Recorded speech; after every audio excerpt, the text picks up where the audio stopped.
На конститутивната седница во Собранието, 11 дена се расправа по третата точка од дневниот ред, избор на председател, заменик на председателот, членови и нивни заменици, на Комисијата за прашање на изборите и именувањата. И ова 11-то продолжение, по ист терк, толкување на членовите 78 и 80 од деловникот на Собранието, односно дали може или не да се побара измена на дневен ред додека уште трае претресот на третата точка.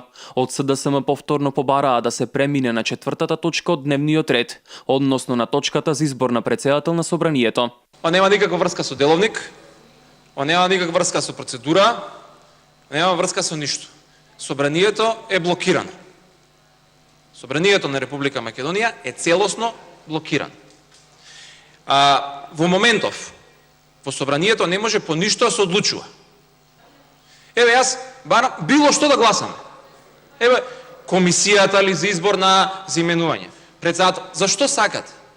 За овој предлог на господинот Спасовски. Вие не дозволувате да се гласа за било што. Пратеникот Драган Данев од ВМРО ДПМН од собраниската говорница праша дали постои платформа или не. Господинот Гзимо Стрени вели: "Јас мислам дека во парламентот не може да се представат две платформи.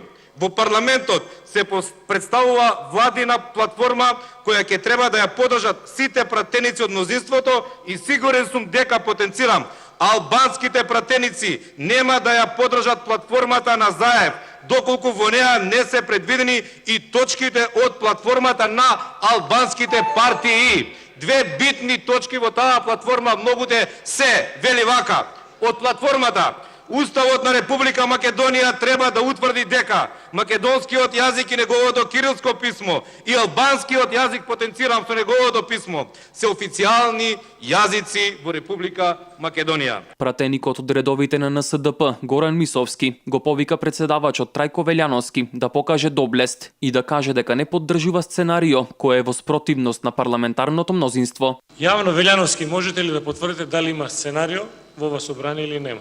Јас тврдам дека има. Вие сте во овој момент првиот човек што го спроведува сценариото по налог на Никола Груевски. И не случајно кажав дека многу ми личи ова сценарио на 24 декември.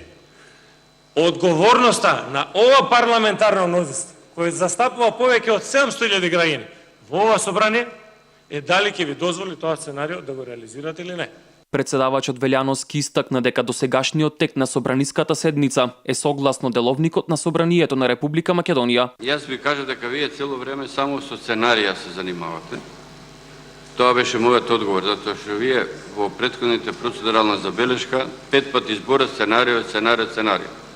Ја ви кажав и сега ви кажам, господин Мисовски, ја имам едно сценарио.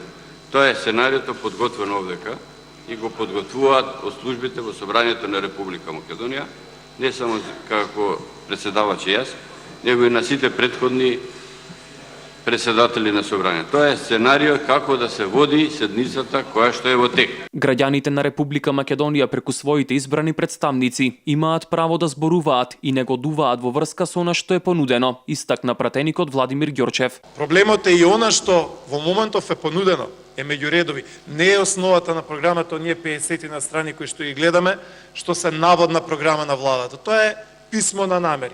Економијата треба да се унапреди, земјоделството треба да се зголемат приносите и да има подобар пласман и така натаму и така натаму. Програма на влада за една година е 500 и нешто страни. Овие 50 на страни не се програма на влада, туку писмо на намери и општи фрази кои што може да се кажат во било која земја.